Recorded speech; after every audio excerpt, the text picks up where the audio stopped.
StarCast is proudly sponsored by DoghouseSystems.com. If you use the code StarCast or Biscuit at checkout, you will get double memory on your next Doghouse system. We thank Doghouse Systems for their support of StarCast. Additional support for today's episode comes from SC2QuoteOfTheDay.com. Daily quotes from the StarCraft 2 community. The site may suck, but the quotes are sick. Everyone enjoy episode 99 of StarCast.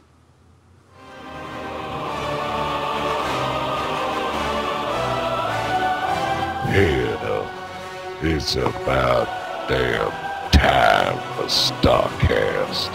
Incoming transmission. Biscuit.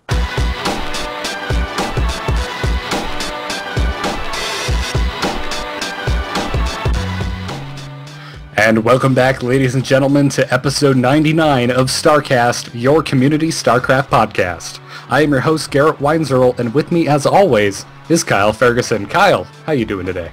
I'm doing excellent. I could talk about how I saw a horror movie that rekindled my hope in the franchise. I could talk about how I went to Harry Potter Land and nearly got diabetes from butterbeer, but I'm not going to because we have a very important guest today. Yes, we do. Joining us for the first time ever to this lowly program is the one, the only, the CEO of MLG, Sundance DiGiovanni. Sundance, how are you today? I'm doing well. Thanks for having me on, guys. I appreciate it. Thanks for being on. It's been a busy week for you guys, or at least a loud week as far as us fans are concerned. There's been a lot of news the last couple of days. I know for us especially because we've been trying to come up with questions for you, and it's just like, oh, now we have this to talk to him about. Oh, now we have this to talk to him about. So thank you for giving us so much content. Well, I mean, I guess that means I'm doing a good job. You know, everybody over here is we want you guys to have stuff to talk about. Yeah, we cannot complain that there's not enough going on. That is for sure. So, the big thing, I guess probably the biggest thing that MLG announced this week is the CBS Interactive partnership. And now there's a lot of talk going on about it and seems to be a lot of questions from everyone. I guess let's just start at the beginning. How did this come about? What changes are we going to notice from this partnership? Well, so CBS Interactive, we've been in talks with several different groups for some time now to figure out ways for us to not only strengthen our business but also add a level of scalability. You know, I've been talking for a long time about having to create a sustainable, scalable business with Major League Gaming around esports and just kind of right-sizing the business. And in those talks, CBS Interactive is one of the groups that we've been speaking to about a number of different opportunities, possible relationships, possible scenarios where we would be working together very closely. And, to be blunt about it, I just was always really impressed with their approach to it, with their desire to learn more about the space and to dabble before jumping in. They didn't want this to be an experimental part of their activity. They wanted to really support the activity, support esports, and become intertwined with the communities. And so you see, the announcements come out this week. We've actually been working together for a little while behind the scenes to come up with what the roadmap for this relationship is going to look like. So the first part, the part that everybody's talking about now, is the ad sales representation and distribution partnership that we have. Now, it's great because CBS Interactive and CBS as an organization, one of the things that they're better than most anybody on the planet is at selling. In terms of advertising, in terms of the digital upfronts, the traditional upfronts, being bundled in with the CBS properties is an incredibly powerful proposition for us. So, right. You're talking about the great thing, and I love this focus is this is the company that broadcast the lunar landing. Right. This is the company that does March Madness. This is the company that has brought us Super Bowls. They are a company with a storied history and tradition around live broadcast, right? And they understand the value of premium brands broadcasting content live. And they treated us that way. They courted us, and we've had great conversations, and we've had several meetings and back and forth in terms of what the history is going to hold for us in terms of this partnership. And we're really excited because this is really just the beginning. There's going to be a lot more that we're going to be doing together over time, and this is a good news for anybody who's a fan of the space and a fan of MLG or the GameSpot media properties that are focused on gaming. Are we going to see any? Are we going to see any noticeable changes at this weekend's event? No, one of the things about this is that we're not you're not going to see any immediate drastic changes in terms of the production that we provide. The broadcast experience that we have, I think, is second to none. I think it's it's first rate. What you will eventually see is potentially us having access to different technologies and different delivery mechanisms, which can give us more opportunity. If you're familiar with the Masters streaming experience that CBS powered, or March Madness, these are technology platforms that are going to be available to us to leverage. But what we're going to do is we're going to continue to provide the very best content and competition in the esports space to leverage those technologies. So it's you're not going to see any drastic changes overnight. They're not coming in and saying, hey, we now need you to do this with 15% less whatever. They're just saying we want to support and help you grow. So it'll be good. What you may see over time, though, is us some shifts in terms of where you find our content, how it's presented, who some of the presenting partners are, but nothing that's going to put a different spin on it for the audience at home or for the folks in the room. It's only going to help us get this to be bigger and better. Now, many people's thoughts, of course, hearing CBS is, will this be on TV eventually? Is that in the works at all? We heard about ESPN2 in the past. Well, TV is... it's part of the conversation, but in any deal like this, so from where I'm standing, what I need to do as a media rights owner, right? I own Major League Gaming. I own the brand. I own the ability to leverage the content. What you're going to do is you're going to find a relationship with somebody where you're able to leverage the strength of your brand and tunnel that into the pipeline that they've got. So they've got a massive pipeline, obviously, on the digital side. Now, the broadcast side, while they do have a very storied traditional sports background on broadcast, I'm going to keep that separate. I'm going to see how we do on the digital side, right? And I'm going to have other conversations with folks. But I'm not going to run to do anything, there until I've solidified this part of my business. Last year, when we went through the shifts in the business and kind of refocusing around competition and broadcast, one of the things that I said was we're going to take it slow. We're going to really be the best at the things that we do and only focus on the things that we're best at. So our live events, our arena competitions, we believe that we are the best in the world at providing this experience for the viewers at home and for the players. Now we have a best of breed broadcast partner on the digital space. We're going to become the best there in terms of reach, in terms of ability to monetize, right? Meaning, it doesn't matter if I have 200,000 people watching at one time. If I can't monetize them, it doesn't help me. But CBSI is going to help us with that, right? So then from there, what we'll do is we're going to look at what the transmedia options are. And by transmedia, I mean when you take our content, you apply it across traditional media and new media platforms. So TV, the internet, live, right? How do we have this kind of, this golden triangle of activity where, we can activate TV and have it make sense? We're not going to rush to it, though. You're not going to see it next week. It's not going to be following, there won't be we won't be having White Raw specials. And, one of the Twitter comments I got was about, are we going to be seeing you, on prime time on Sundays? We're not going to do anything like that. That's going to be crazy. What we're going to do is we're going to solidify and strengthen the business and give, get some of our newer partners that are about to come out and about to be announced an opportunity to benefit from this before we take it to the next step. That's good. That's relieving knowing we won't be seeing it on the side of, I don't know, semi-trucks, just like this weekend. Make sure you see it. So, CSI, MLG. Exactly. There you go. They have that. Yeah. So before this announcement, there was a lot of rumor floating around about ESPN and MLG. Has there been any more development on that front, or has this kind of taken place of that? Well, no, I mean, we've worked with ESPN in the past. We've had distribution deals with ESPN in the past, and we talk with them. We talk with the folks at Disney a lot, honestly now, which is the Disney owns ABC and ESPN. Mm-hmm. But what we're trying to do is we're trying to be smart about where we wind up and where we're going. So, we're also talking with Discovery Networks. We're talking with HDNet. We have back and forth with Mark Cuban on this stuff and turned him into a fan. We're exploring all of our avenues and all of our potential opportunities, but not trying to shoehorn ourselves into a pre-existing ecosystem to say like, okay, well, the sports network, that's where you need to be if you want to be considered a sport. Yes and no. I mean, that's also where you need to be. You got to have 24-minute shows. You got to have breaks at certain times. What we're trying to do is we're trying to stay true to the product, and the product we think is really strong. And with the right partners, we'll be able to scale it to some of these places. But the conversations with the ESPN are still going on, but they're not they're not at the front. They're not at the front of our list right now at the moment. There's something that we're going to continue to talk about and see. But right now we're really happy with where we stand, and we've already had a great start to the year, and we're just going to try and capitalize and execute against what we've currently got. Well, that's great. Now, as we mentioned earlier, we've got the Spring Arena coming up this weekend. So as you said, your office is a little going crazy because of it.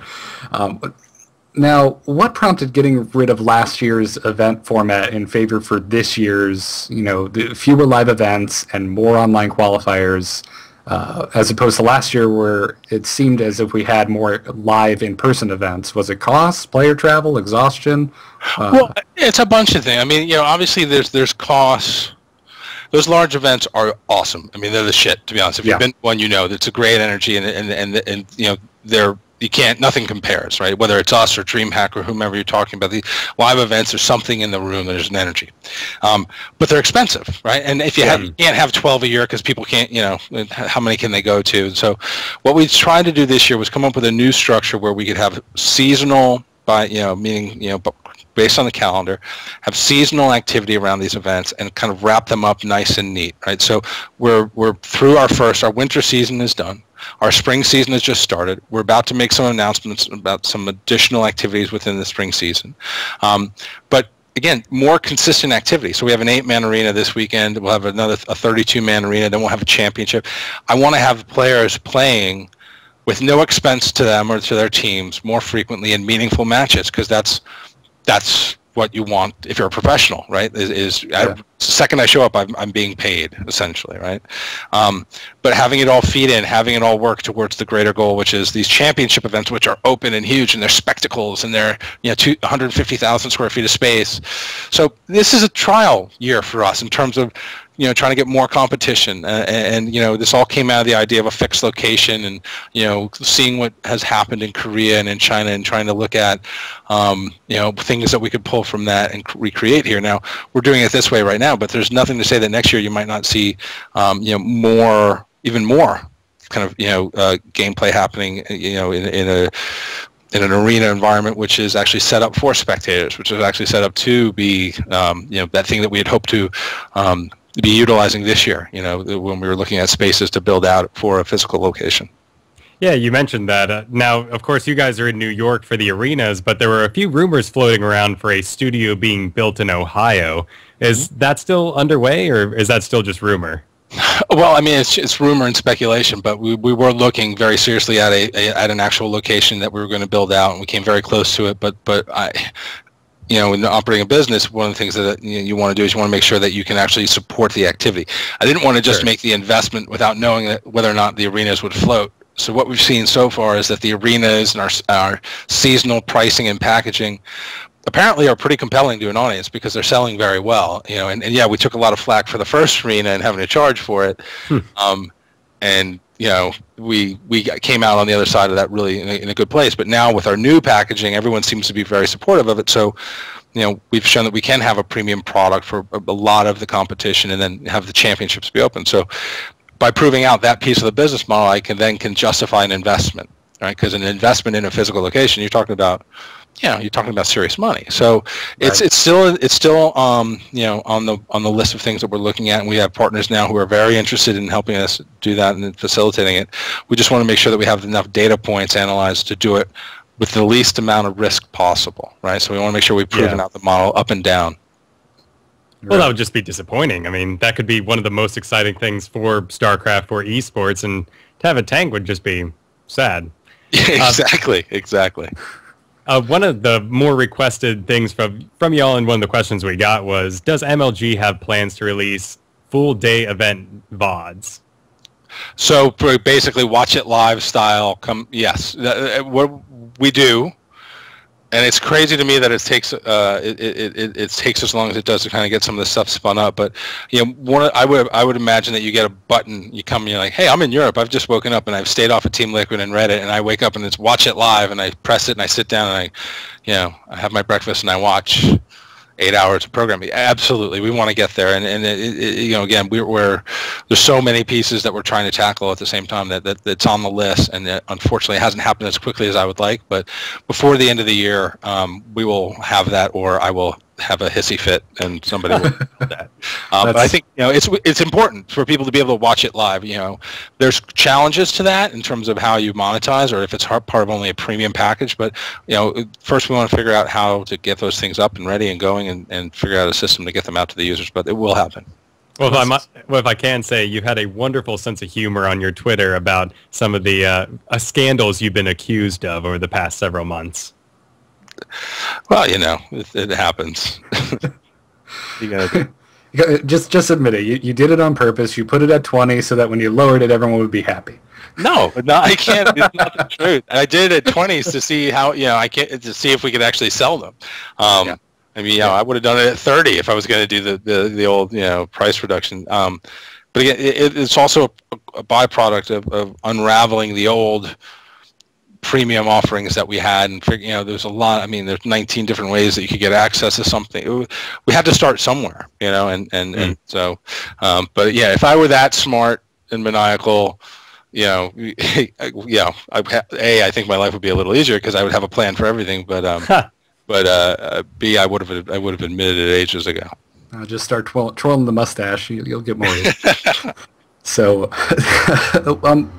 what fact, as a crotch rocket goes by my house at 1,000,000 miles an hour, what factors go into the amount of prize money for each game? There's just shy of 11,000 up for grabs this upcoming weekend. How have the prize pools evolved over time, especially with something like Halo, where it's been the longest running game in your circuit? Well, one of the things for us that happened in the early days was there was this arms race to a certain prize pool with organizations that are no longer in existence, right? So, and we've been. It's interesting because you always say, well, prize money, that'll get people out, but we've seen that that's actually not the case. Last year we had what was, I would say, a very modest StarCraft 2 prize pool and got a lot of flack for it, but we still had great turnout. This year what we've done is we've tried to create a scenario where, there's opportunity for top players to play for money regularly, and a significant purse increase around the titles that are drawing for us. So there is a method to it now. There is not just we don't just come up with a number because somebody else is doing it. We come up with a number based upon what we believe is equitable to the players and to the teams, but also won't put us underwater.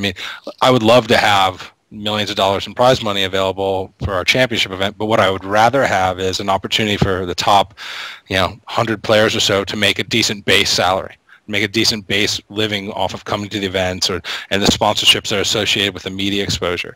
So it's I don't want to just dump all the money into a prize pool, because at the end of the year you look at the prize pool is shared by a small subsection of the competitors. It's in the overall opportunity, like being able to fly 32 players to the arenas in New York. Those 32 players, their profile goes up, right? Their sponsors are happy. Even if it's pay-per-view, their sponsors are happy. There's more media created. There's a story created. The next time they come to an MLG championship event, there's history. There's rivalries. There's interview footage. There's all this, so what we're trying to do is we're trying to balance out the investment to both put money in the team's pockets, players' pockets, but also establish some of these players, as the celebrities that we think they should be. That's a good way to look at it. So, as we come to the end of the questions about the arena, do you have a favorite this weekend? Anyone you're rooting for? Well, I'm not supposed to have favorites, but I do make my predictions when the arena's already started. I would like to see. I think we've got. It's a pretty solid group of 8. I'll always like the underdog, and I think for a lot of reasons you're going to look at Huck and see him as the underdog, and I'd like to see him play well.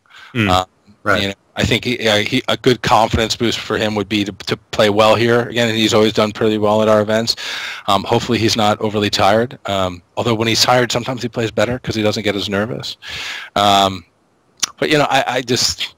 I'm excited to see everybody, honestly, and see how they play. And for me, my personal favorite, scenario of it is that we have 3 really solid days of competition.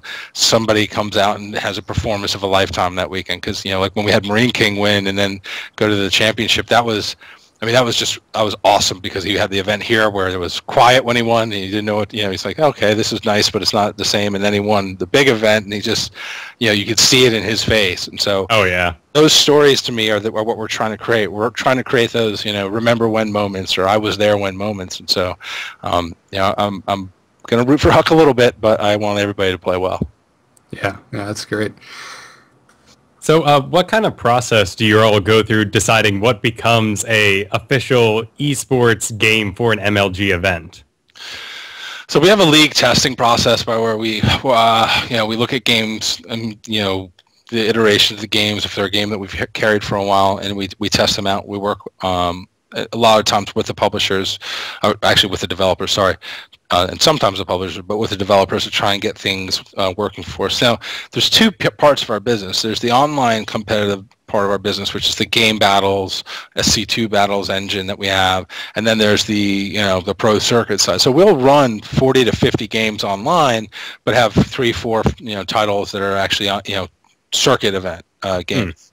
And so for us, it's a question of, like, for example, looking in the MOBA space, it's, which game has draw, which publisher, developer wants to work with us, is accessible. There's a bunch of different things that we're looking at while making that decision, and analyzing it. And sometimes it leads you to take a little longer because you want to get it right. And then of course, like, obviously there's some that are just no-brainers, like StarCraft. Our relationship with Blizzard, the history of the game. We did it as a trial, loved it, and it's just a question of there's no doubt. And then there are things like Firefall that you look at, or Tribes that you look at. And you say, oh, this could be cool, but what's the scale to it? How big could it be? Is it going to be something where there's a baked-in audience from the beginning?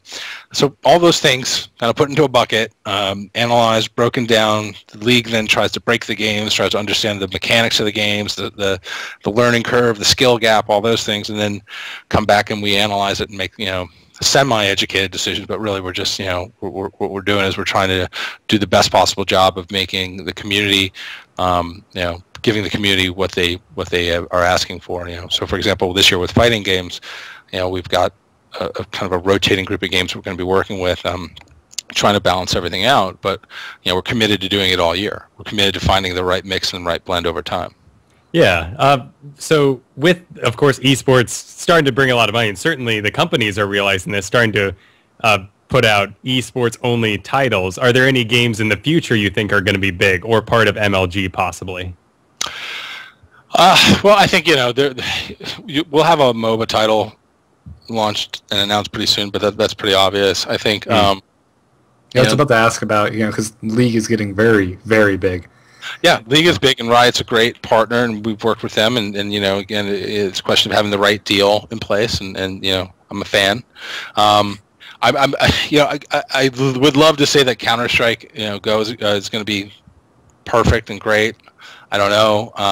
Again, my problem is I've got these kind of memories of games and things I've played that I'm just like, oh, wouldn't it be great if we could have that on? But unfortunately, hockey on the Sega Genesis isn't going to be a big draw, so and nobody's going to want to play. But so it's really a question of kind of working with folks, looking at the games. Firefall's one, for example, that we've looked at a little bit. We're talking with Valve a lot about a couple of games. It's really just. We try and operate and not be too speculative about it, but work with our partners on it. And some games that you really want to run, like, for example, Diablo, you look at it and you're like, well, there's going to be a lot of challenges around it, but maybe you can figure it out. Maybe you can make it work. But there's a lot of good titles that are going to be coming out, I think, in the next year to year and a half. They're going to have an esports component to it because, it's hard to avoid now. Even titles that we're not talking about. That we're not, like, for example, Tribes is a great example. When we first started the business, there was a big Tribes community, and they pushed very hard for us to work with the game. And now it's gone through several iterations since. And I think there's going to be a strong baked-in community. Is it big enough to justify or warrant the investment? I don't know, but maybe there's a way to see if it can grow. Maybe there's a way to support it and give it a shot. So, I think there's a short list of titles that I'm excited to experiment with. It is the non-committal answer I can give you. Yeah, I'm really curious to see how Tribes plays out because, I mean, League of Legends is you could argue it's as big as it is because it's free to play, and now Tribes is free to play. Yep. So I'm really curious to see how that goes. And you were just talking about, some of your favorite games from your past. Now, I'm sure you're insanely busy. You don't get to watch your tournaments too often, but, when you do get a chance to kick back, what's your favorite game to watch? I am it's interesting. It depends. I still am a big fan of watching fighting games. I think from a kind of just sit back and action, fighting games put on a really good show right out of the box, right? So one guy getting kicked in the face, the other guy, blocking. It's very high energy. I am terrible at StarCraft, but I do enjoy watching that as well. And on the shooter side, I think it's there's an art to being able to watch that, but it really changes. Excuse me. Depending on what I'm playing or what I'm in the mood for. The great thing is now I can go on Twitch and I can see 20 different people broadcasting 20 different games. It's not a question of only watching the pro level stuff for me. I do try and go out and see where there are little pockets of crowds watching things and if I've missed anything. But right now I'm spending the most time honestly watching League of Legends and StarCraft stuff, both in an attempt to get better, but also in an attempt to refine some of the broadcast mechanics around both games. Right. That's cool. It's good to hear. Now, do we have time for one live question? Can we take one question from the live audience? Sure, of course. Cool. All right, chat room, now's your time to shine. We are picking one. And let's see if we can actually catch... Two. Two? Okay. Yeah. All right. Just in case. Anyone have a question? There's always that wonderful lag between when I say it and when the chat room gets to it. Coach Main asks, will Halo Reach be at Anaheim? Well, Coach, how you doing? I can't commit to Reach being there. I can say that we're working on Halo. There's a lot of challenges. So number one, Columbus was a success, but the attendance drop-off traditionally year to year from Columbus to an Anaheim event is anywhere from 30 to 45%. If we held Halo with the same mechanics, the same investment in Anaheim and saw that drop-off, we would be burning money, and I just can't. So unless I can get a partner shored up, and there's two that I'm talking to, it's going to be tough. It's going to be tough to have Reach in Anaheim. Now, does that mean that it's done for the year? No. It just means that I have to be very smart about how I run my business, and I can't commit to it without a partner or two, supporting it. And right now we're in conversations around that. Gotcha. Here's a good one. How does one get into the esports business? Is there any college major that is preferable? Well, I didn't go to school for anything that would make sense within esports. Is it like agriculture or something? Yeah. I was a film major at NYU. Makes a little sense. I suppose so. But I also didn't finish. I went out and I started working. So my answer to that is that no matter but I'm a big fan of education. I think that education is very important. I think that there needs to be an understanding, though.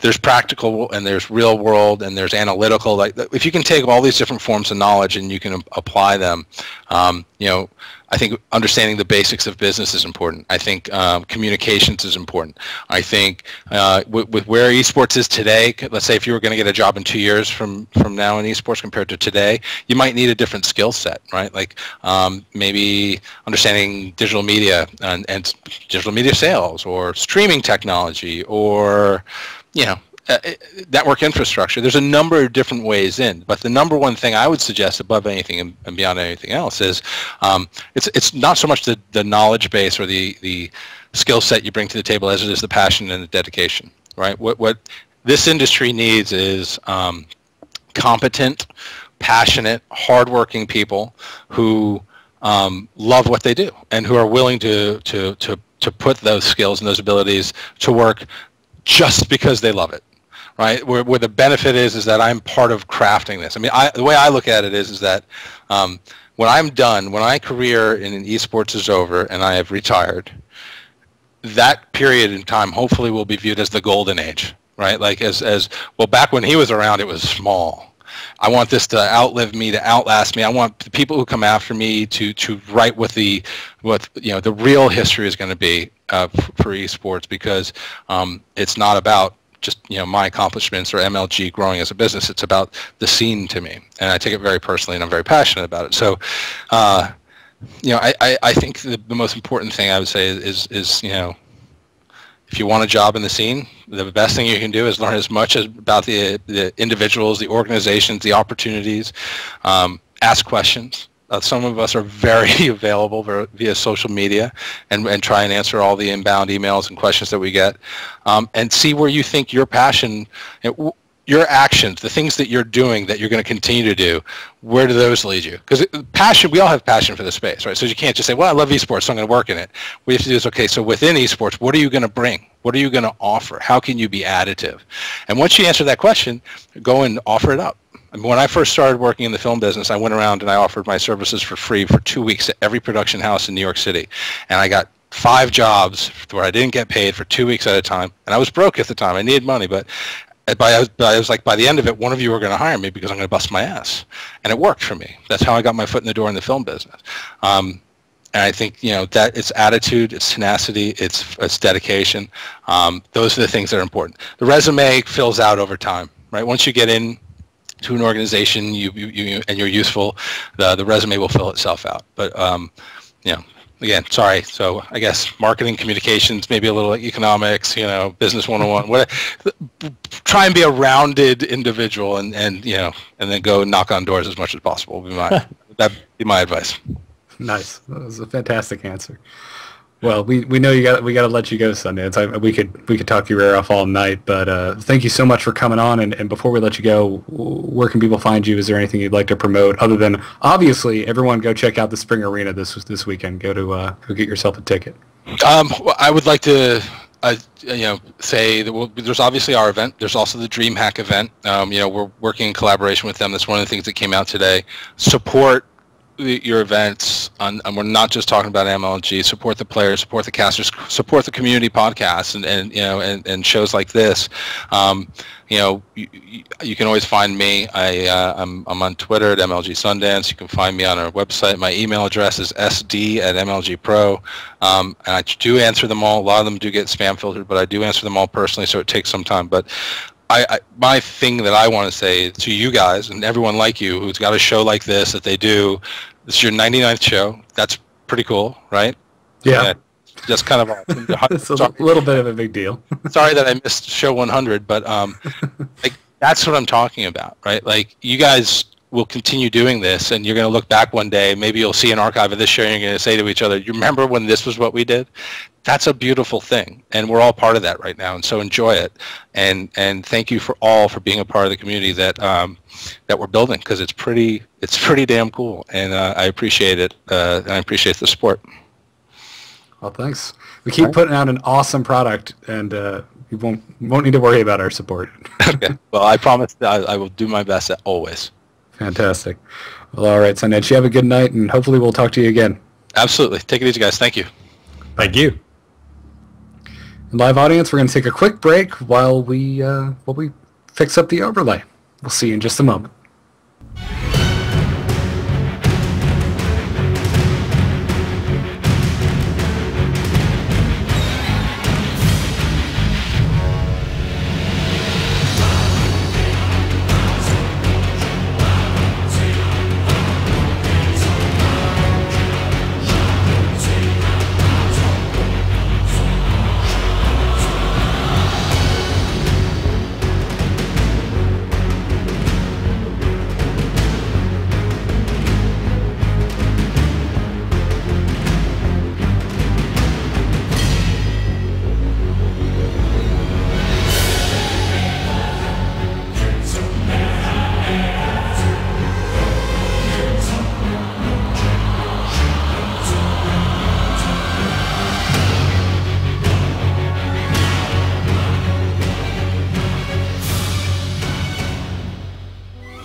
Can we get a status report?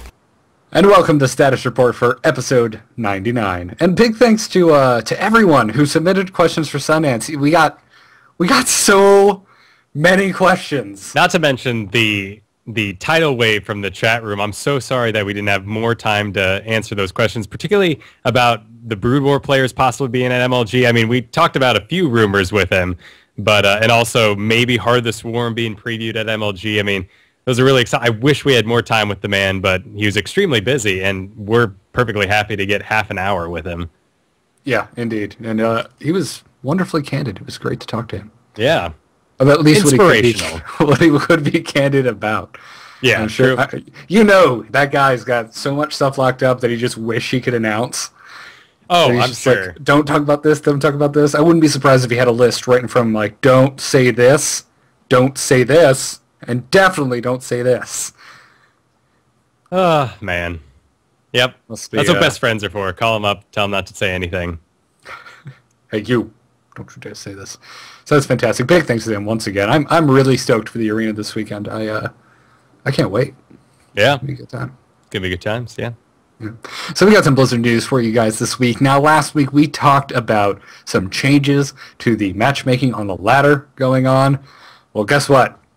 Joke, psych, not happening anymore. No, it wasn't a joke. It was just apparent. Well, okay, you figure a new league happens, the tidal wave of information and statistics they got, not to mention the backlash they got from pro players and bronze players, had this taken down surprisingly fast. Yep, basically what happened, KVAX posted on the official forums, a blue post, basically said that people on either end of the spectrum, the really, really far right, your grandmasters, really good people, and the really, really far left, your bronzers, low bronze, were just getting screwed by this. Because your high masters were just getting matched with lower and lower people all the time, and your bronzes were just getting matched with silver and up. I can't believe no one thought about it. Like, this sounds like such a great idea, and it didn't even enter my mind the possibility that the bottom of bronze and the top of grandmasters, they don't have anyone else to fight, so they're going to end up having this really wonky ladder. Yeah, I'm curious if there was, like, you think there should have been some type of cutoff, though, where, like, if you're this low, this does not apply to you, and if you're this high, this does not apply to you. But I guess then again, where do you put it? They called it an experiment. So, to get as upset as people got about it, it seemed a little too much for me personally, because it was called an experiment, But the ladder, actually, it works great. I love the ladder system. I love that I can log right in and get a match that I think is fair. So it's a shame. I wish we could have seen more of it, but that's how it goes. Yep. So that's that. There's a link to that if you want to see the original blue post from KVAX. But we talked about it also, I believe, on This Week in Blizz. So go check it out over on that podcast as well. Yeah, it actually came out the day after we recorded last week. So as everything worth talking about always seems to do. Now this week we were really fortunate to have Sundance on right after the CBS announcement. That was pretty sweet. Yep. And the day of the DreamHack announcement, which we didn't really, unfortunately, have much time to talk to about. But it is what it is. They're having a kind of a player exchange program similar, so that'll be cool. Anyways, Blizzard dropped more info on the World Championship Series this past week as well on the official site. Now, this is an interesting. I like what they did here. It's a very nice little page they put together for the World Championship, and basically you can click on the region of your choice to get a breakdown of each country included within that region. Now, there's not really much information. Actually, there's almost no information currently available within each country. But this will be a good page to bookmark if you want to keep up on this World Championship that Blizzard will be throwing in place of BlizzCon this year. So I would just want them to announce where they're having the finals, because that's going to be the big thing. Yeah, well, didn't they hint at some other event going on that they were going to be having that at? No, they just I believe they came out and said it will be held in Asia, but they didn't specify where. Oh, right, that was it. The whole country of Asia. Apparently, I think that's one place. Yeah. Yes. To us Americans, Yeah, it is. We just assume, much like Canada. Canada's really small, Hey, at least Asia just has a few nations, because when you talk about Europe to Americans, we're lost. Yeah. Well, like when they just announced that the NASL Season 3 finals were going to be in Montreal, I immediately called up Joel Duggan, like, hey, dude, I'm going to try and go to this. You should come. He's like, you do realize that's like a 6-hour flight for me, right? I'm like, no, it's Canada. Everything's really close, right? Right? Toronto, Vancouver, it's all in the same area. Or if you watch South Park, there is one road. Yep, one road. Yep, indeed. So there's no Canada like French Canada. It's the best Canada in the land. Anyways, so that's it for this week's status report. Moving on to Eye on Esports. From StarCast, this is Eye on Esports.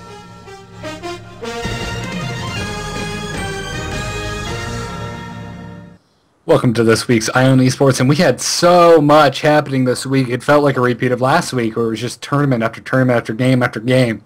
Which is so weird, because there are those completely dead weeks where I log into ComTV and I'm like, oh, come on, Team League. Well, we all know my opinion on the Team League, but that doesn't mean there's nothing going on, Kyle. That just means there's a Team League going on, and you're the only person on this earth that doesn't enjoy watching them.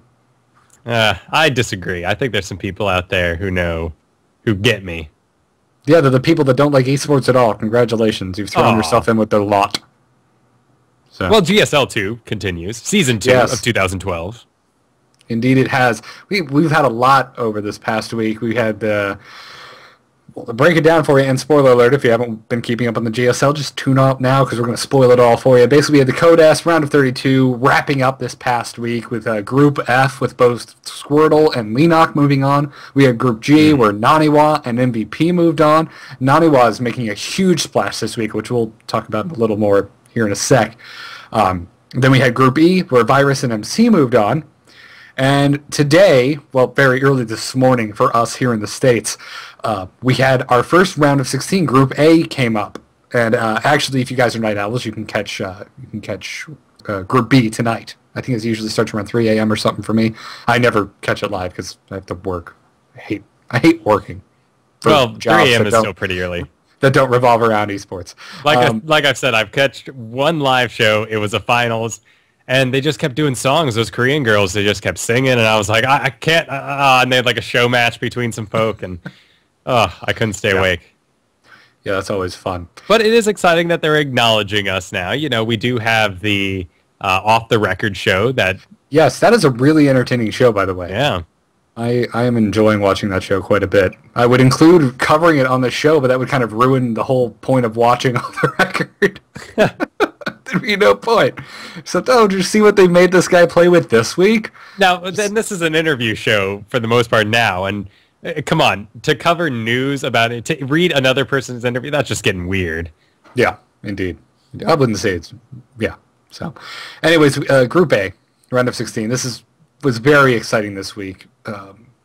Basically, Naniwa, Supernova, and yeah, they both won. Naniwa, freaking holy crap. Yeah. He's being a beast. He's playing very, very, very well. So, have you had a chance to see these, Kyle? No, like I said, I was off in Harry. Oh yeah, you were. Yeah, you were in Florida. No, I've been out of town this whole week, so I haven't catch any of the esports. I think I got a total of 30 minutes of computer time while I was out of town, and for that I prepared for the show. I just realized you were in Florida. Yes, I was. And you didn't come see me. Well, dude, come on. You're in Venice or whatever, and my Harry Potter tickets were, well, my Universal Studios tickets were free, but they were only from 9 p.m. to 1 a.m., which I figured on a Sunday night, you weren't really going to make it, so I didn't want to disappoint you. You actually got to go to Harry Potter Land at night. That's kind of cool.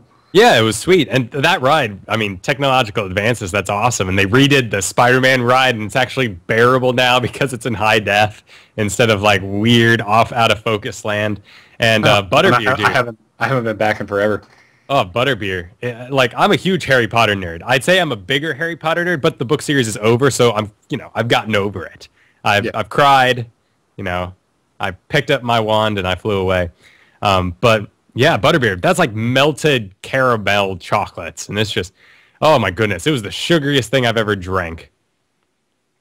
That's what I hear from everyone, although I'm disappointed to hear that it's non-alcoholic in any way, shape, or form. You can get it in alcoholic form, but you have to go through the bar. And of course, it was UCF night, So the bar version of it was just packed. There was no way I was going to wait through that line and not get to ride any rides.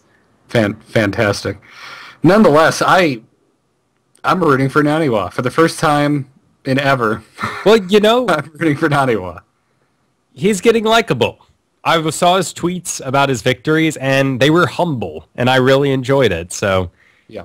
Well, like I said, ever since I met him at the most recent MLG and realized he wasn't nearly as arrogant as he comes off on stage, I'm just like, oh, okay, it's like wrestling. It's totally an act. He's a really nice guy in person. Yeah. No, he was a great guy in person. That's a good point. Yeah. So, and competition, not to mention. I mean, these guys are fighting for money, and you're interrupting their zone. So who knows what kind of weird... So some people have better control than others. Some of those people tend to lose a lot. So they might just, they might be better about it because they lose all the time. So they don't mind that their zone is broken. Yeah, I've been being scolded by Katie all week because I've been laddering, so I've been throwing my mouse. Oh, no. Don't throw your mouse. Because that happens. TVT. I'm having a real issue with my TVT, man. You know how I said it's one of my favorite things to watch? Apparently watching a lot of it does not mean you are good at doing it. No, it does not. Oh, that's funny. Yeah. Well, the Terrans in GSL this season are powerful. Scary powerful. Yeah. It's interesting how it seesaws back and forth. Yeah, at the same time, though, we do have a good mix of everyone, and I'm really anxious for tonight's round of 16 because July's in it, and he's actually been doing quite well. Yeah. And I kind of want to see July make a comeback. Yeah, so that's an interesting group. I mean, you got MVP, July, Hero, and Leenock. That's a lot of fun. I'm looking forward to catching that. Yeah. Well, who are you rooting for? I know you're a big Zerg fan. Are you rooting for July or are you rooting for Leenock? Oh, man, that is a tough call. I think I enjoy Leenock's style more. But July, of course, I mean, ever since I first got into StarCraft, you hear about him. He's talked up. I mean, you want to see him succeed. Leenock, of course, being the young kid, he's got some time. He had a lot of victories recently. July could certainly use a good one. And when July owns, it is a sight to behold because it is so Zergy.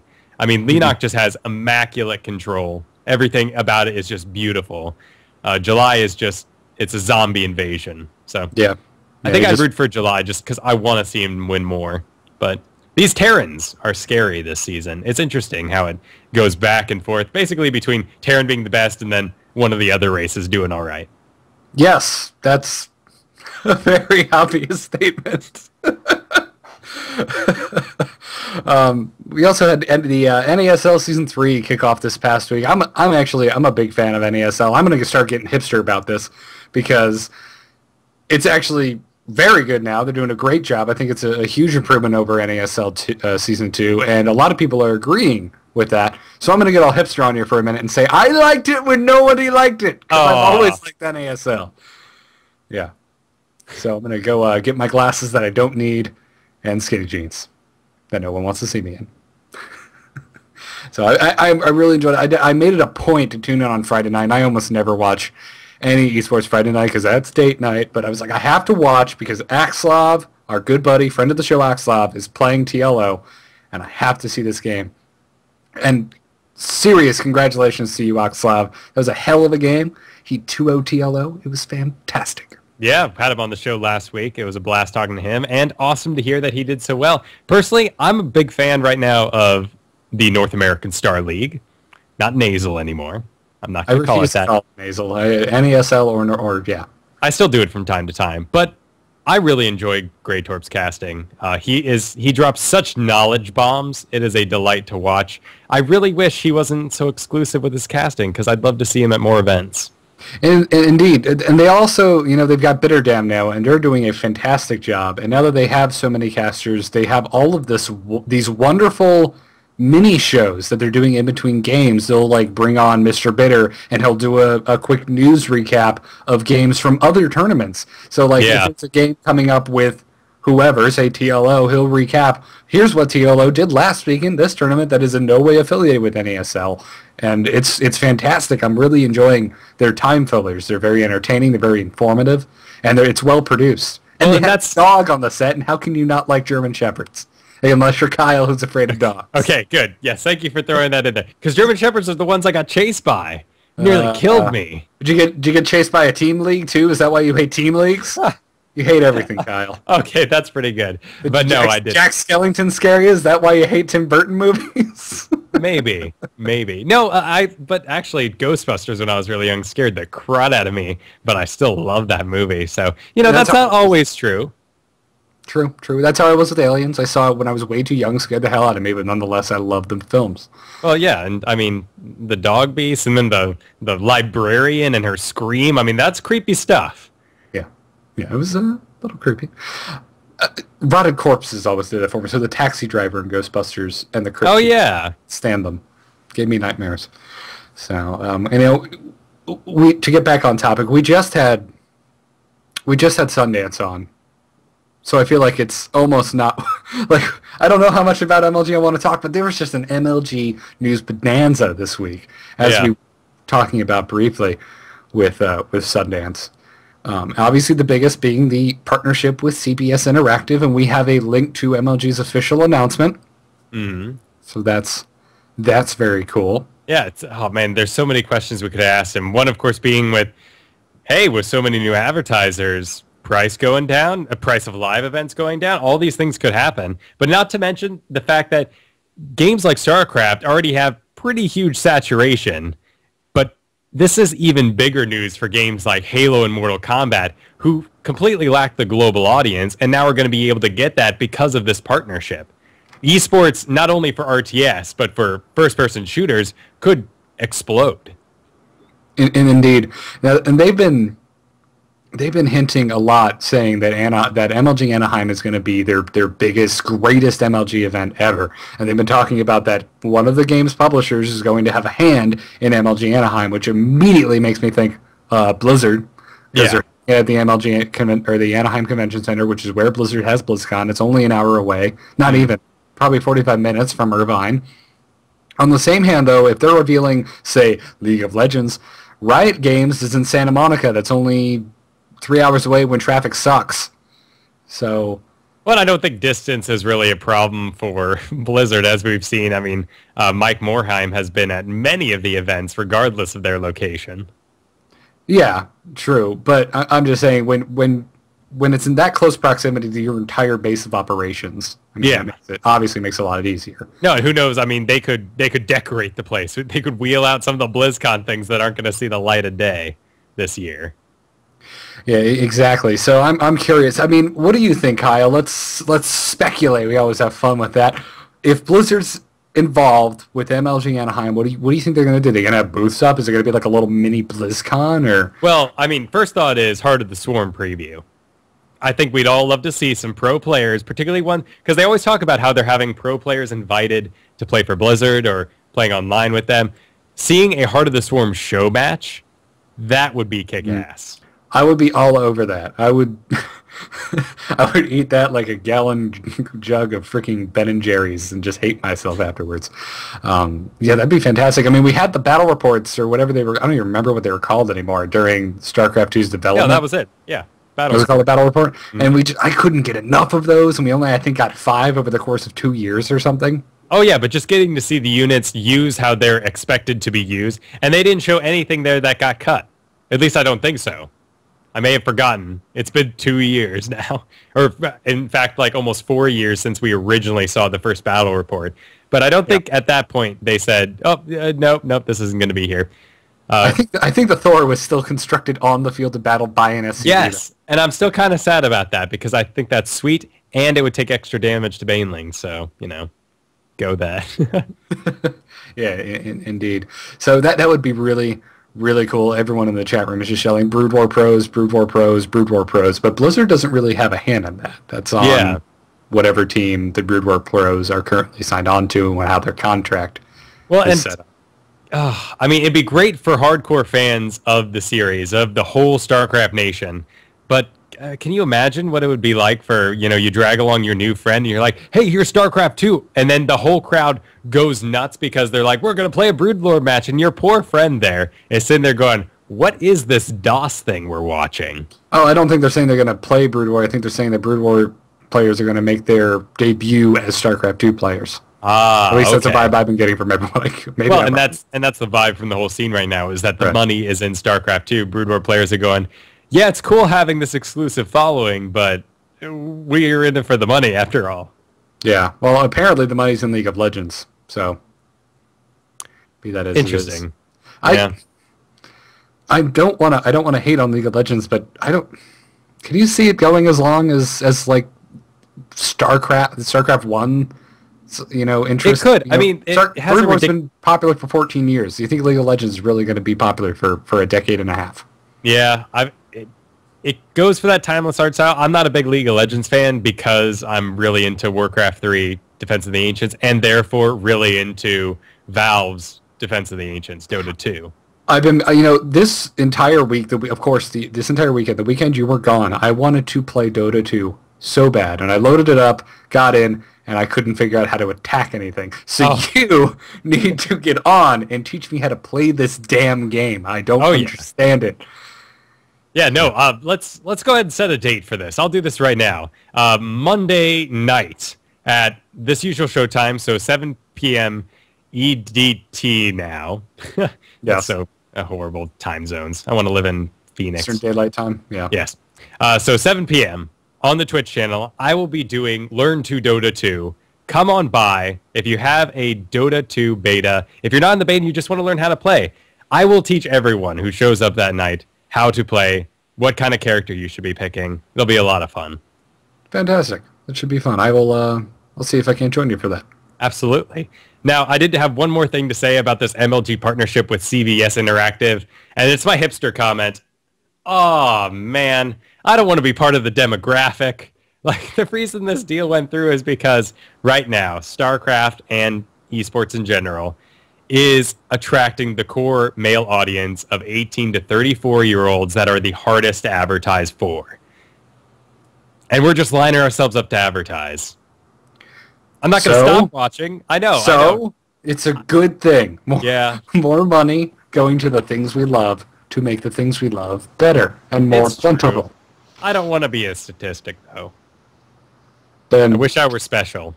Then put on your tinfoil hat, turn off your computer, and go sit in your closet. Very well. But then you're playing into the vicious aluminum foil conglomerates. Big fun. Yes, moving on. So, of course, we have the Spring Arena coming up this weekend. Kyle, do you have your ticket? Do you have it? The Spring Arena? No, I'm actually just finding out about this. Not today, of course, but, getting back in town this morning and all that. So I'm excited for this. For whatever reason, I thought it was last weekend up until Monday. When I, at least you got your ticket already then. Yeah, exactly. I started reading or writing the show notes, and I'm just like, oh, crap, that's this week. And then we get the CBS announcement. I'm like, oh, crap, this is the best week to have MLG Sundance on ever. So if only we could have had more time with the man himself. But, yeah, it is this weekend, and there's been a change to the format as well. The extended series is gone, at least from the Spring Arena. Which is good to hear because that gets a lot of flack from fans. It does, but there's still this back and forth because they haven't said it's gone from the finals. Yeah. And which is really, I think, everyone's biggest complaint. Because you're there live and you're having to sit through this extended series. So, anyways, personally, I've never seen a problem with it. I know a lot of people say, it makes the matches not matter. It makes them less exciting. I mean, the guys already played, and if you've been sitting there all day, I mean, you may love StarCraft, but if these guys are going at it again, unless it is a story of the month, then it can be just kind of weird to have to sit through another best of 7. Yeah. Yeah, I'll give you that. I don't know. I'm kind of with you. I'm not massively against it. So I don't know. I've been reading up on it all day to try and formulate my opinion. Like, this is what I believe, but I'm kind of indifferent. I just want to see good games. I think we all can believe in the MLG partnership with DreamHack, though.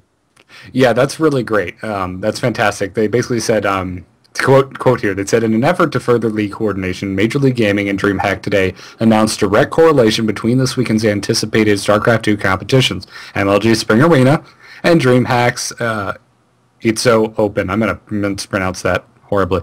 I have no idea how to say that company's name. These are both going on over the weekend. I mean, MLG gets a one-day head start. DreamHack only lasts Saturday, Sunday, whereas MLG is Friday through Sunday.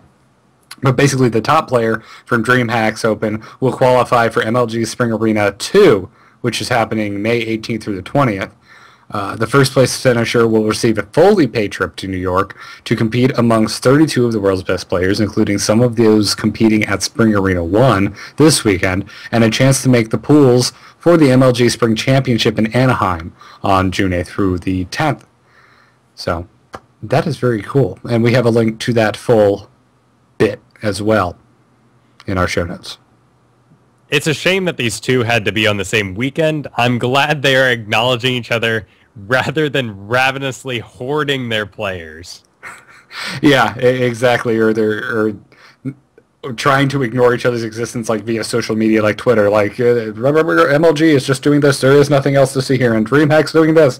Nothing else to see here. It's good, and this is great. I mean, it's Sundance doesn't seem to, like he was saying, twirl his mustache. Right. It's not maniacal. It's not like a hardcore competition between these different tournaments. They're all working for a communal goal of helping the scene as a whole. So I just hope someone out there gives the Australians a game already. Like, give them a live event. They are so ravenous. Take my money. It's so expensive to fly there, though, dude. It's on my bucket list. I want to go to Australia in the worst way. And that's not happening anytime soon because it's expensive as hell to fly there. Yeah. So what you going to do about that? So anyways, the DreamHack Open is happening this weekend in Stockholm. And as I said, it'll be Saturday and Sunday. So check that out as well. I believe DreamHack has a free stream too. So I will be hopefully exercising my new computer's processing power by having all the streams open at once. All streams at once, yeah. The only thing or watch MLG, what you paid for, and then go back and watch DreamHack later. Indeed. We'll see. We'll see what's going on. Of course, I'm sure there'll be real-life issues that deal with on the weekend as well. Oh, people. Life. Why must you take me away from esports? That ship has sailed. It was called college. Exactly. Why wasn't StarCraft 2 out when I was in college? So I could have gotten poor grades wasting my time on that instead of raiding. But still getting poor grades. I'm glad you kept that in there. Yes, like, exactly. The poor grades wouldn't have stopped. They just would have meant I was playing a different game. No. I did fine. I got fine grades. It's art school. It's all a subject of opinion anyway. Which isn't the same. Took too long. I did my Japanese homework while I rated anyway. So. Oh, fantastic! That's always good. So, did you hear about this, Kyle? We're getting the first ever gaming scholarship. Hell, it's about time. Where was this when I was going to college? That was my first reaction to this. Now, what is happening is CSL will be donating $2,000 a year to 2 students who not only excel academically, but are leaders in the gaming world. And this is kind of open, and you can head on over to their site to, see more information on this. But that's awesome. That's really great. Can I get it now and go back to school? Because there's a few more things I'd like to learn. Well, you currently have to be in a school, in a leadership position in your university. So this is a good chance for anyone who is organizing the bar crafts at your local event, organizing tournaments. You're part of you're the leader. Doing a community podcast. Yeah, or being the leader of your, school team. It's really awesome. And that's the thing about the internet these days is not only do you have to be charismatic and do you need to actually be a decent person to host these events. Not be racist. Yes, well, that too. Don't be racist, people. It's bad. We learned that you lose your job instantly. Reddit will find you. But also a lot of companies are hiring directly out of sports, out of esports. I mean, companies these days really love competitive aspects in their employees. So this could be actually, if this starts to get acknowledged, if you put esports on your resume, someday soon it could become a good thing. It won't look so bad. You won't have to, the best part is you will no longer have to explain it. Like when you get into the interview, what's did overlays for Home story cup. Well, I mean, I've done that with this show. Like, oh, hey, I see this at the bottom of your resume. I'm like, yeah, it's really awesome. We get a lot of viewers, and it shows my responsibility. And they're like, yeah, no, that's awesome. That's great. You have a hobby. We're gonna take that off. But no, that's cool that you enjoy that sort of thing.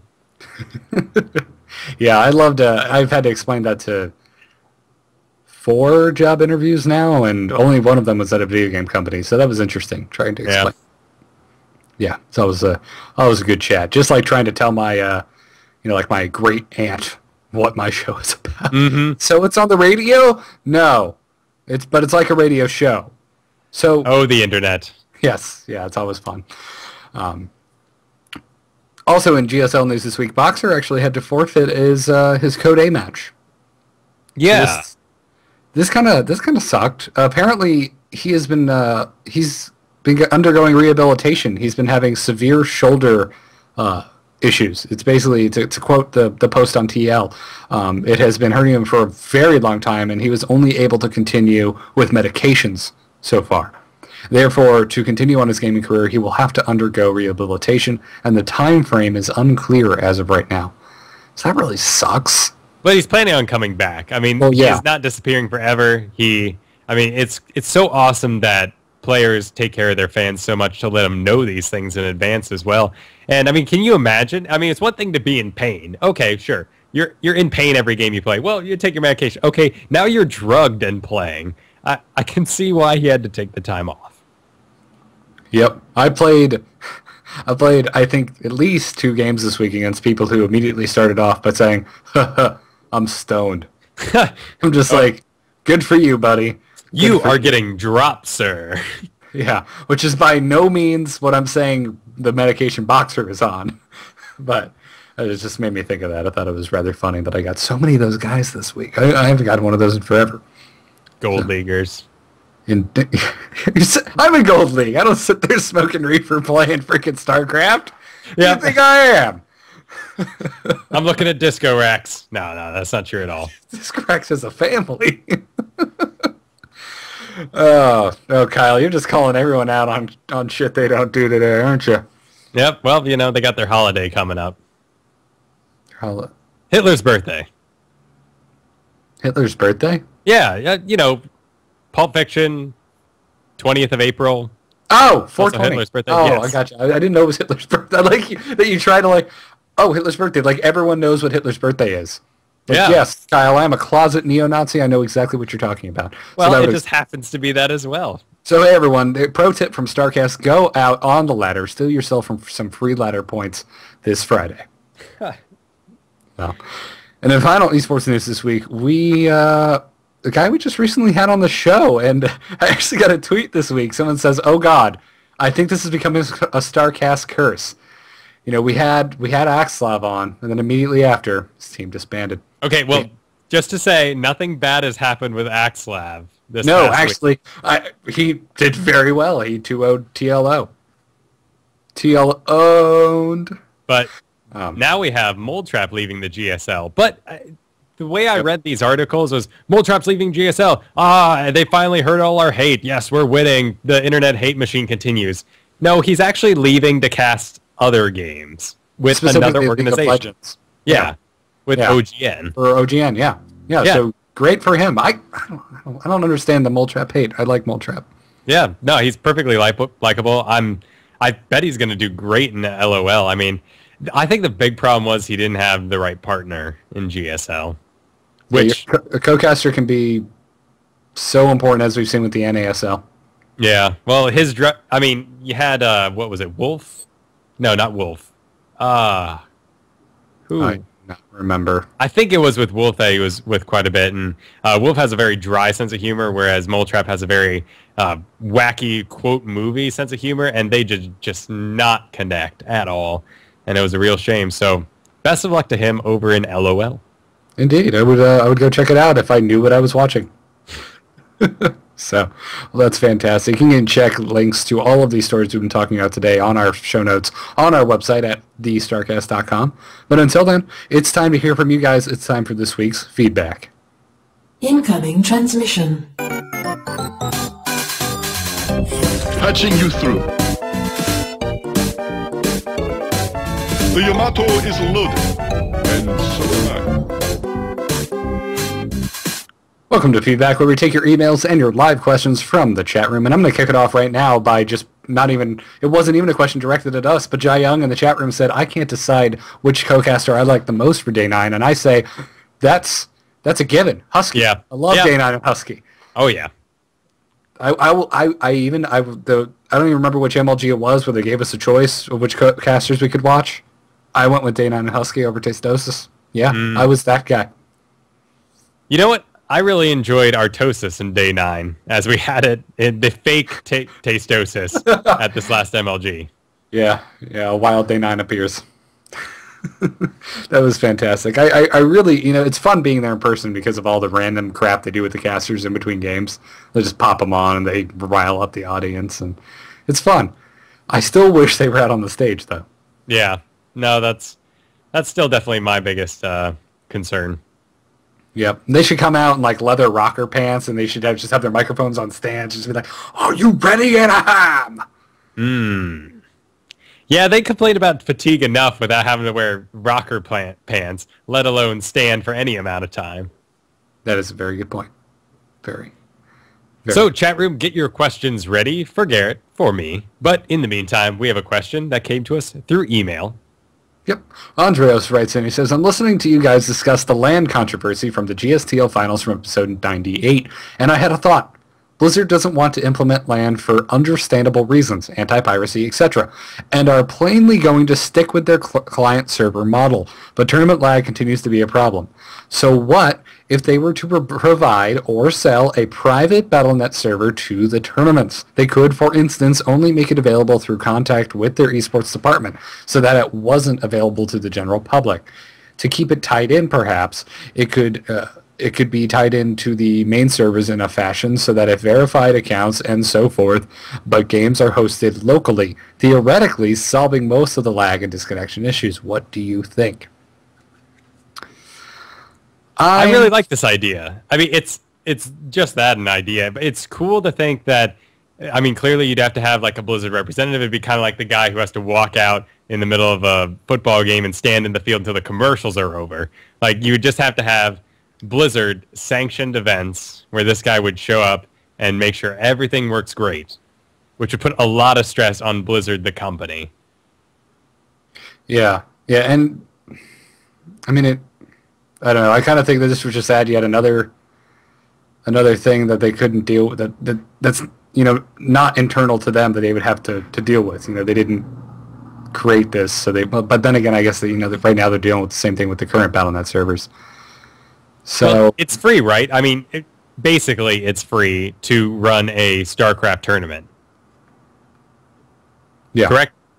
Yes. Yeah. So as long as you get the player, I mean, if you're going to televise it, sure. I really doubt it if it's televised. I'm sure there's some type of licensing fee to use the Blizzard IP. Yeah, but I'm sure that price would be astronomically higher if you actually had to get someone from Blizzard to fly out to you with their mobile server. Yes, I'm sure that it would be an issue. Now, and plus, so if these again, places, sorry, what? Oh, I'm just saying, if these places are making the money to do that, it is an excellent idea. I mean, clearly, not having lag for a tournament is a good idea, and the times that has happened, the disconnects we've had, have been tragic. Yeah, it has. I still kind of like the idea of coming up with another way to address it, though, because, again, if the power just goes out, you're done. Doesn't matter if your server is local in the damn room with you. If Sundance is sitting on top of the server watching the damn game, it doesn't matter. If you lose power, you're screwed. It'd be interesting if there was some type of game save feature, or if there was a longer window of being able to like reconnect and get back in the game. Longer than, what do we have, 60 seconds right now to reconnect to a game? Wait, in StarCraft 2? Yeah. Well, you mean the countdown? Sorry, that's if you're reaching lag. I mean, if you get disconnected, you're just boned. There's no log back in and get back into the game. There should be some type of feature like that where if you get disconnected, you can log back in within a reasonable amount of time, say 5 minutes. I don't know. Well, that would kind of suck for standard ladder games.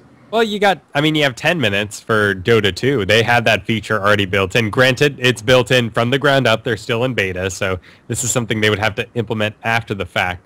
Not to mention, the team can keep playing without you. The game continues. So it's a whole different architecture of their game. I mean, if you disconnect, your opponent sits there. And with the countdown, at least everyone's sitting there going, okay, this could end at any point. I have to be ready to play. But if they just completely disconnect, well, now we can take a few minutes. I can maybe glance at my phone, see what my coach is saying. I get some time to think about the game. Maybe I even load up a replay. I'm sure it'd all be strict and taken care of, and it'd have to be in the rules, but things like that could happen. Yeah, So, indeed. As Octane Pro is mentioning in the chat room, we are aware there is an app that is currently all over Team Liquid and being discussed on Reddit that basically allows players to come back into a game. Now, it doesn't work like that. What it does is it uses the replay of the game to rebuild the game up to a certain point. So it's a hack. It is a third-party piece of software, and it is a hack. It was, created by a fan. So I do believe, obviously I'm not a Blizzard employee, I'm not positive, but I do believe that this is against the terms of service. But yeah, in case you don't know out there, the Blizzard term of service is actually a really interesting thing. You are licensing or borrowing, in this case, a copy of the game from them. When you buy their game, you are saying, I have purchased this part of their server, and it is allowed to be on my computer, but they own all the files. If I were to go into my game and make my Zerglings look like marshmallows, that would be illegal because I'm messing with their art. This was a very big deal in World of Warcraft where, if I did this as well in the past. I ended up deleting because I found out it was illegal, but I wanted, my Moonkin to not look dumb and fat. So I changed the model, and this turned out to be illegal. And if they had found out about it, I would have been suspended for a time. Yeah, indeed. There was the famous nude mod for World of Warcraft as well. That was, again, against the terms of service. And tons of things like this. But that doesn't mean this isn't something that the community shouldn't look at and that Blizzard shouldn't look at, because we've seen with games like WoW that community support, i.e. mods, have really helped build the game to what it is today, help make it better, and get results much faster than if we were to just wait for Blizzard to come up with a solution. Well, absolutely. They just give a nod to the guy and say, good job, we're going to put this straight into the game right now. So getting things built like this can expedite that process. Yeah, indeed. So no, I don't think any bad will come of this. Certainly it's a really cool thing. And this guy who took his personal time to put this together could end up getting hired by Blizzard for doing this. So good too. The Super Crow. Super Cow, I believe. He is Super Cow. We'll put a link to that also in the show notes. It wasn't originally in there, but I'm throwing it in right now if you guys want to go check that out. One of these days I'm going to figure out a fast way to read Team Liquid links.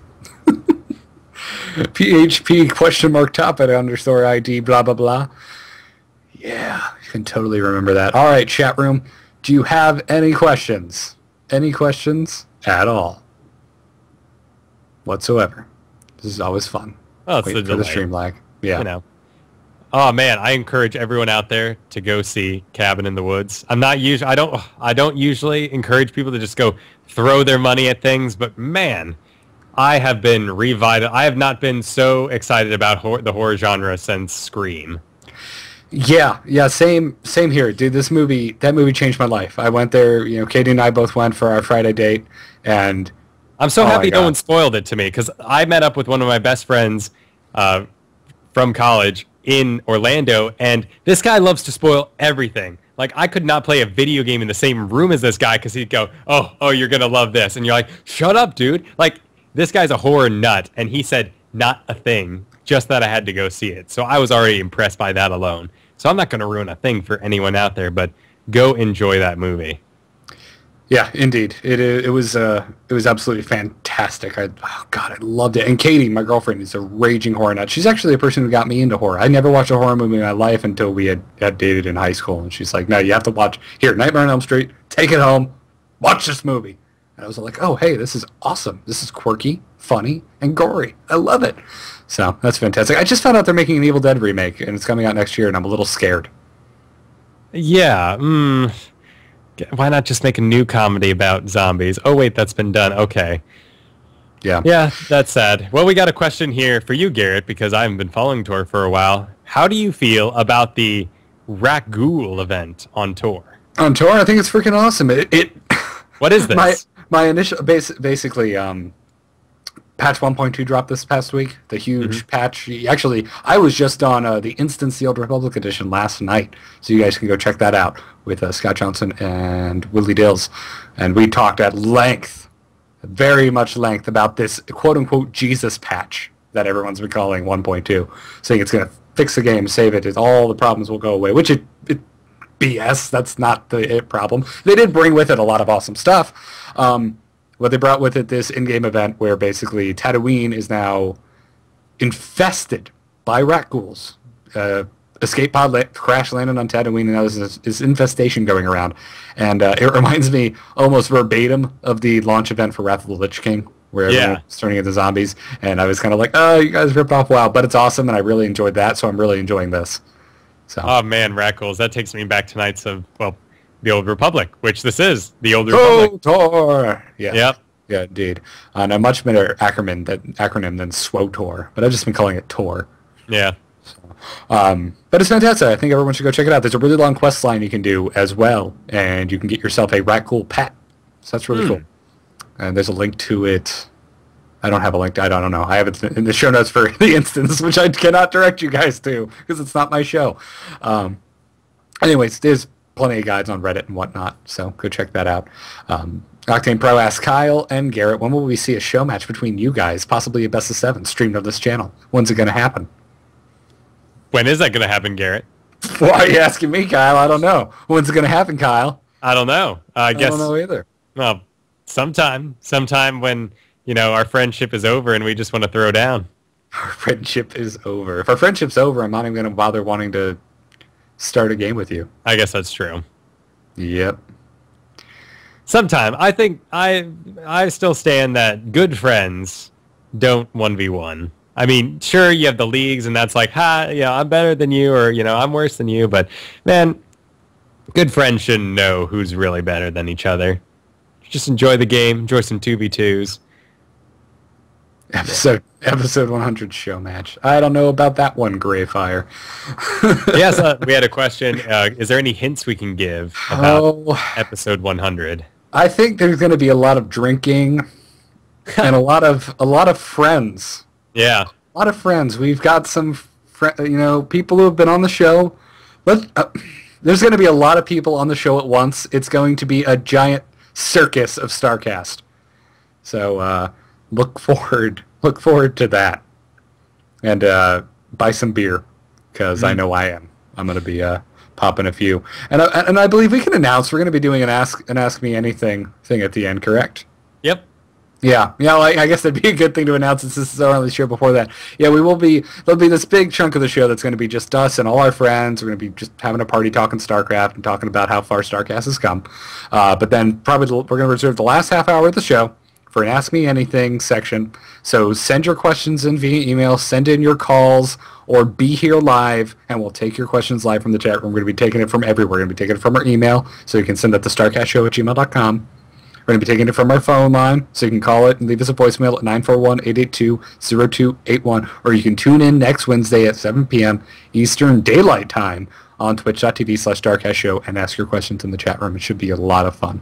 And in all those mediums, we still want to hear from you. What do you want to see in StarCast in the future? Indeed. What should we do? How can we improve? What do you want us to add to the show? So, very, very cool. And for everyone asking, where is Sundance? He was at the top of the show.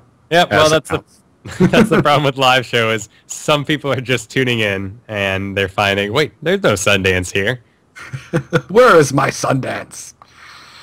Well, that is fantastic. Well, Kyle, I believe that is a show. Well, Garrett, I believe that as well.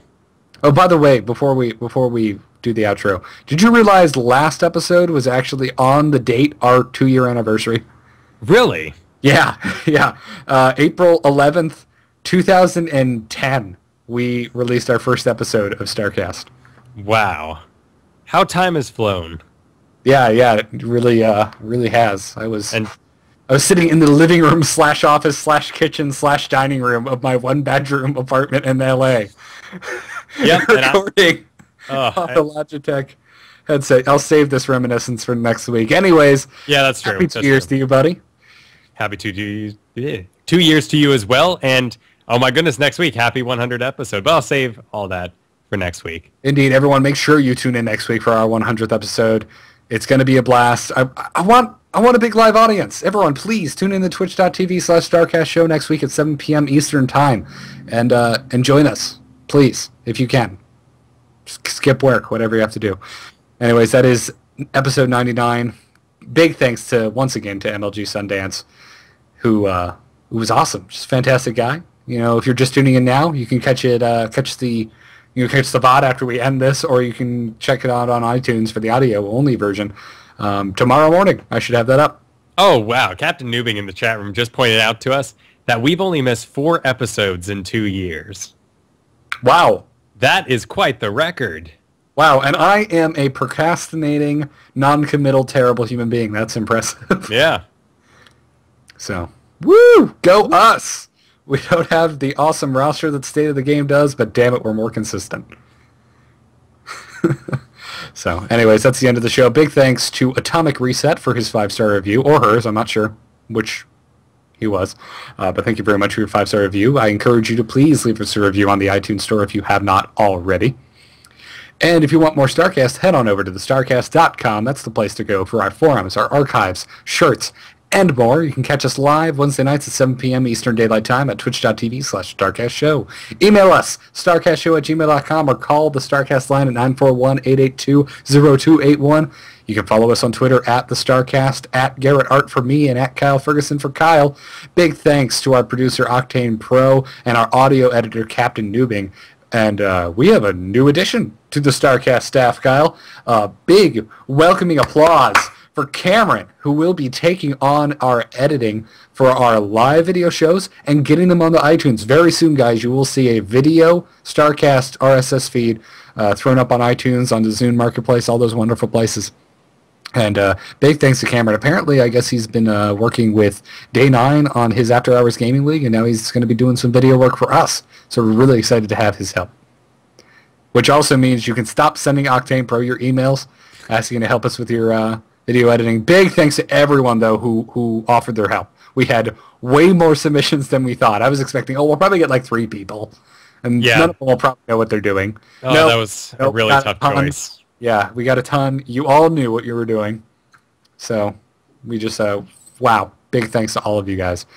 So, yeah.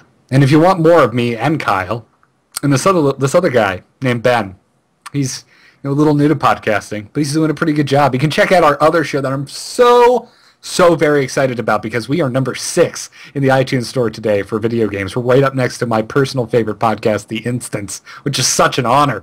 So thank you, everyone, for your support. But go check it out. This Week in Blizz, it's a weekly show covering the news and our personal experiences with all 3 of Blizzard's current IPs, Diablo, World of Warcraft, and the game we talk about right here on the show, StarCraft. So go check that out.